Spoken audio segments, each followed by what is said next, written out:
छत्तीसगढ़ की पावन भूमि बस्तर, जहां प्रकृति की गोद में समाहित जनजातीय संस्कृति अपने सबसे प्राचीन और रंगीन रूप में जीवंत है, वहां एक ऐसा त्योहार है जो इतिहास, आस्था, परंपरा और लोक स्मृति को एक साथ जोड़ता है।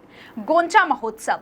यह पर्व न केवल धार्मिक आस्था का प्रतीक है, बल्कि बस्तर की पहचान, उसकी सांस्कृतिक गहराई और सामाजिक समरसता का उत्सव भी है।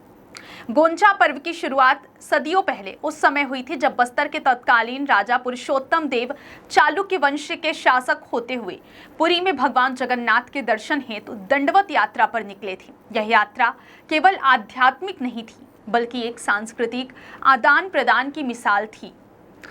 पुरी में उन्हें रथपति की उपाधि और 16 चक्कों वाला एक भव्य रथ भेंट किया गया। चूंकि उस विशाल रथ को बस्तर तक लाना कठिन था, इसलिए राजा ने उसे 3 भागों में विभाजित कर रथ यात्रा की परंपरा को स्थानीय संदर्भों में स्थापित किया।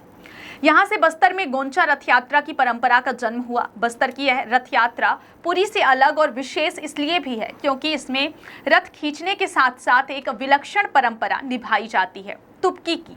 बांस से बनी नकली बंदूक और गोंचा नामक फल से बनी गोलियों से लोग भगवान जगन्नाथ, बलभद्र और सुभद्रा देवी को सलामी देते हैं। यह परंपरा सिर्फ बस्तर में ही देखी जाती है और यह इसे खास बनाती है। तुपकी की यह नकल लड़ाई नहीं, श्रद्धा और आनंद का प्रतीक है। बच्चों से लेकर बुजुर्गों तक सभी इसमें भाग लेकर अपनी भक्ति प्रकट करते हैं। हर साल आषाढ़ शुक्ल द्वितीया से शुरू होकर आषाढ़ शुक्ल दशमी तक चलने वाले इस उत्सव में राजा, पुरोहित, ब्राह्मण, जनजाति समुदाय और आम जनता सभी मिलकर भाग लेते हैं। यह पर्व बताता है कि बस्तर में धर्म और परंपरा, सत्ता और समाज, आस्था और उत्सव सब एक हैं। इस साल जब रथ यात्रा का उत्सव देश भर में मनाया जा रहा है, छत्तीसगढ़ के मुख्यमंत्री विष्णुदेव साय खुद दोकड़ा गांव और रायपुर के जगन्नाथ मंदिर पहुंचकर इसमें भाग लेंगे। उन्होंने प्रदेशवासियों को रथ यात्रा की शुभकामनाएं देते हुए भगवान से समृद्धि, शांति और आपसी सद्भाव की कामना की है। यह त्योहार केवल एक धार्मिक परंपरा नहीं, बल्कि छत्तीसगढ़ और विशेषकर बस्तर की आत्मा का उत्सव है।